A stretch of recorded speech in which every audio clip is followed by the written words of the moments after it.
Welcome to my YouTube channel MacTech Zone. In today's class, we will discuss about classification of the cubic crystal system. तो इस class में हम cubic crystal system के बारे में जानेंगे. तो there is a 3 types of the cubic crystal system. 3 type का होता है आपका cubic crystal system. One is a simple cubic crystal system, unit cell, and second one is a body centered cubic unit cell, and third one is a face centered cubic unit cell. Cubic crystal system 3 types का होता है. Simple cubic unit cell, in short इसको SC बोला जाता है. And second one is a body centred cubic unit cell, in short इसको BCC unit cell के नाम से जाना जाता है. और face centred cubic unit cell को इन शॉर्ट एफसीसी स्ट्रक्चर के नाम से जाना जाता है. तो there are 3 types of the cubic crystal system. In पिछली क्लास में हमने देखा था 7 types of the crystal systems होते हैं. कितने टाइप्स के होते हैं? 7 types of the crystal systems होते हैं. उसमें से जो एटम्स का अरेंजमेंट होता है या जो ब्रेविस लैटिस होता है 14 टाइप्स का होता है. उन्हीं में से जो आपका जो क्यूबिक क्रिस्टल सिस्टम है वो कितने टाइप्स का होता है? 3 टाइप्स का होता है. इट मीन्स जो क्यूबिक क्रिस्टल सिस्टम में से एटम्स का अरेंजमेंट होता है 3 टाइप्स से किया जाता है. एक तो सिंपल क्यूबिक यूनिट सेल हो जाएगा, दूसरा आपका body centred cubic unit cell हो जाएगा, एंड थर्ड वन इज हो जाएगा आपका face centred cubic unit cell. Okay, हमारे कोर्स पॉइंट ऑफ व्यू के हिसाब से जो आपका क्यूबिक क्रिस्टल सिस्टम और एक होता है आपका हेक्सागोनल, एक होता है आपका हेक्सागोनल क्रिस्टल सिस्टम. ये जो आपके 2 टाइप के क्रिस्टल सिस्टम होते हैं ये बहुत इंपॉर्टेंट होते हैं कोर्स पॉइंट ऑफ व्यू से. तो हम 1 बाय 1 इनकी डिटेल में स्टडी करेंगे. तो सबसे पहले हम देखेंगे सिंपल क्यूबिक यूनिट सेल. किसकी स्टडी करेंगे? Simple cubic unit cell. In short क्या बोला जाता है इसको? SC cubic unit cell. Okay, जैसा कि आप जानते हैं कि this is a cubic crystal system, इसलिए जो इसमें एटम्स का अरेंजमेंट होगा वो किस में होगा? एक क्यूब में होगा. या तो कॉर्नर्स पे एटम्स होंगे, बॉडी पे हो सकते हैं, सेंटर पे कहीं भी होंगे. हम इसमें डिस्कस करेंगे. तो सबसे पहले यदि हम बात करें सिंपल क्यूबिक यूनिट सिस्टम की, यूनिट सेल की बात करें, तो इसमें जो एटम्स होते हैं एक कहाँ पे प्रेजेंट होते हैं? जो क्यूब होता है उसके कॉर्नर्स पे प्रेजेंट होते हैं. तो फर्स्ट अपन क्या बनाएंगे? क्यूब बनाएंगे.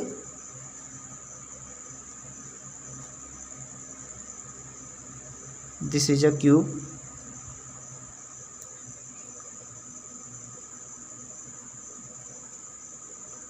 ये आपका क्या हो जाएगा? क्यूब हो जाएगा.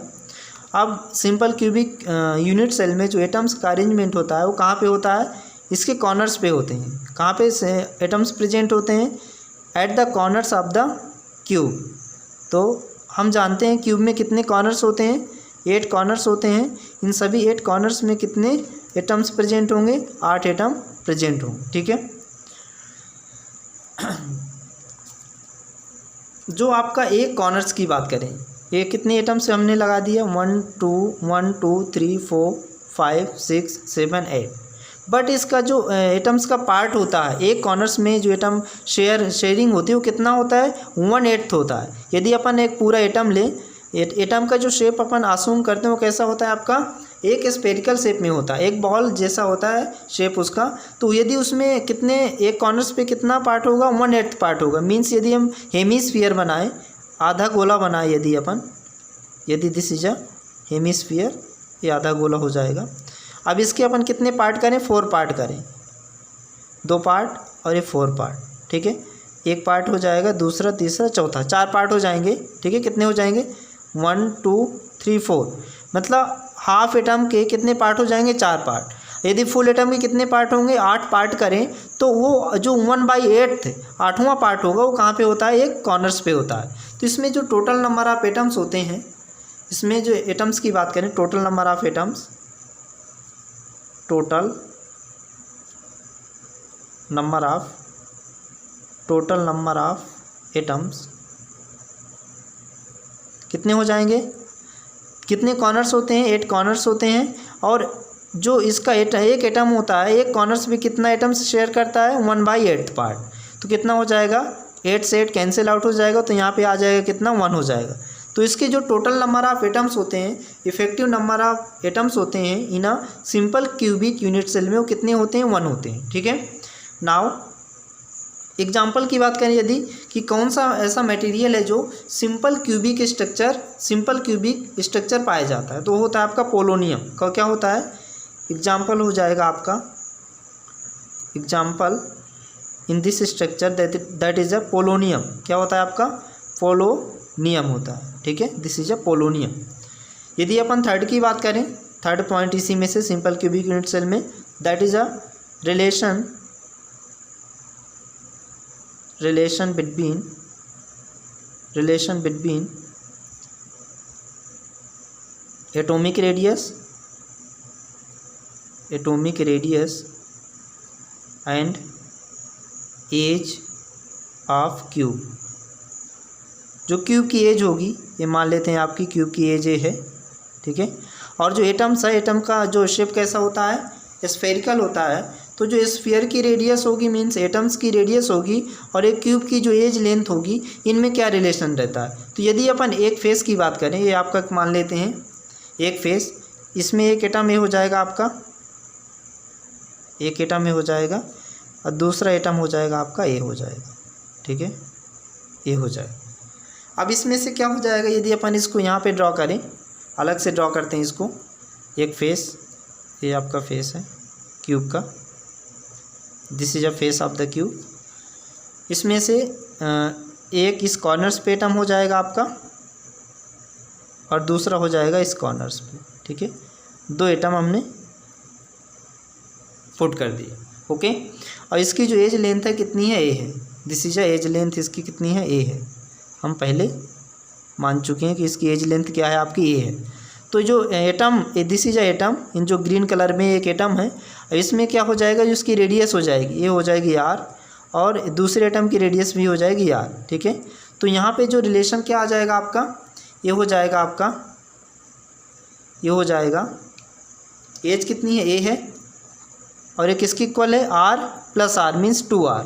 तो कितना हो जाएगा, एज इक्वल टू 2r। तो यहाँ से एटॉमिक रेडियस कितनी हो जाएगी आपकी, a/2 मीन्स एज जो होती है, जो आपकी एटॉमिक रेडियस होती है एटम की, वो कितनी होती है, half of the edge of the cube. जो क्यूब की एज होती है उसका कितनी होती है, हाफ होती है। तो this is a relation between atomic radius and edge of the cube. Okay. अब इसका जो फोर्थ पॉइंट है उसकी बात करते हैं अपन, कोऑर्डिनेशन नंबर। ये कितना होता है, coordination number simple cubic unit cell का, ये होता है आपका 6 होता है। इन प्रीवियस क्लास अपन पढ़ चुके हैं, डिस्कस कर चुके हैं कि कोऑर्डिनेशन नंबर क्या होता है। आपके नॉलेज के लिए मैं एक बार फिर से बता दे रहा हूँ। तो जो कोऑर्डिनेशन नंबर होता है वो होता क्या है, यदि हम जानते हैं कि जो क्यूबिक यूनिट सेल होता है उसमें जो एटम्स का अरेंजमेंट होता है किस में होता है, क्यूब के अंदर होता है। तो क्यूब के अंदर जो भी एटम्स का अरेंजमेंट होगा, और उसमें से हम क्या करें, एक एटम ले लें, कोई भी एक एटम ले लें, और उसमें देखें कि उसके जो नियरेस्ट एटम्स होंगे, इस मान लेते हैं इस एटम की बात करें, तो इसके नियरेस्ट जितने भी एटम्स होंगे, बट क्या होना चाहिए, इक्वल डिस्टेंस पे होना चाहिए। फॉर एग्जांपल, यदि आपका क्या है, ये आपका एक एटम है, इसके कितने एटम, नियरेस्ट एटम एक ही हो जाएगा, एक ये हो जाएगा, दिस। ठीक है, इतने नियरेस्ट एटम है, और इस एटम से इन सबकी डिस्टेंस क्या है, ए, दिस इज ए एंड ए, सभी की डिस्टेंस क्या, इक्वल डिस्टेंस पे होना चाहिए, मतलब नियरेस्ट होना चाहिए और इक्वल डिस्टेंस होना चाहिए। तो यदि इस एटम के अपन कोऑर्डिनेशन नंबर की बात करें तो कितना हो जाएगा, 1 2 3 4 5। ठीक है। जितने भी एटम्स होंगे, नंबर ऑफ एटम्स होंगे इसके नियरेस्ट और इक्वल डिस्टेंस पे, उन्हें क्या बोला जाता है, कोऑर्डिनेशन नंबर कहते हैं। तो जो सिंपल क्यूबिक यूनिट सेल होता है उसका कोऑर्डिनेशन नंबर कितना होता है, 6 होता है, ठीक है। एक पॉइंट इसमें और डिस्कस करेंगे, 5th point, that is atomic packing fraction.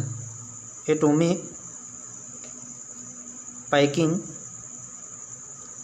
Packing fraction, atomic packing factor भी बोला जाता है इसको। इन शॉर्ट इसको एपीएफ बोलते हैं, एपीएफ। इसके पहली वाली क्लास में हमने देखा था एपीएफ होता क्या है। इसमें फार्मूला मैं लिख देता हूँ क्या होता है। Atomic packing factor APF is equal to होता है number of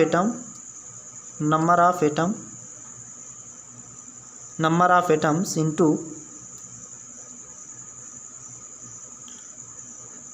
volume of one atom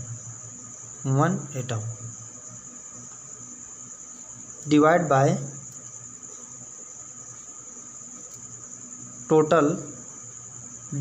total volume of unit cell, ठीक है। तो यदि सिंपल क्यूबिक यूनिट सेल की बात करें तो इसमें जो नंबर ऑफ एटम्स कितने होते हैं, 1 होते हैं, into volume of the one atom. हमने माना था कि जो आपका एटम होता है उसका शेप क्या होता है, स्फीयर शेप में रहता है। तो इसका जो वॉल्यूम ऑफ द एटम क्या हो जाएगा आपका, equal to the volume of the sphere हो जाएगा। तो स्फीयर का जो वॉल्यूम होता है 4/3 पाई r³ होता है, ठीक है। डिवाइड जो total volume of the unit cell क्या है आपका, एक क्यूब है। तो क्यूब की यदि एज ए है तो उसका वॉल्यूम क्या हो जाएगा, a³ हो जाएगा, ठीक है। अब इसमें क्या करते हैं अपन, r इज इक्वल टू कितना पुट कर देते हैं, a/2 पुट कर देते हैं।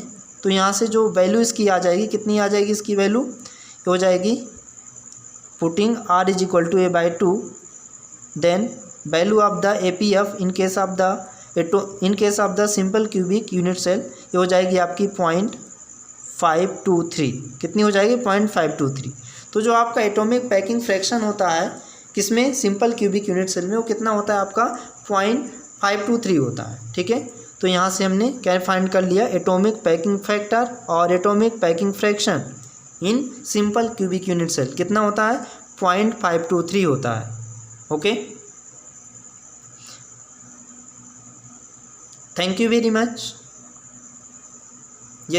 यदि आप हमारे चैनल पे न्यू हैं तो please subscribe my YouTube channel Mac Tech Zone and also like and share this video. Thank you very much.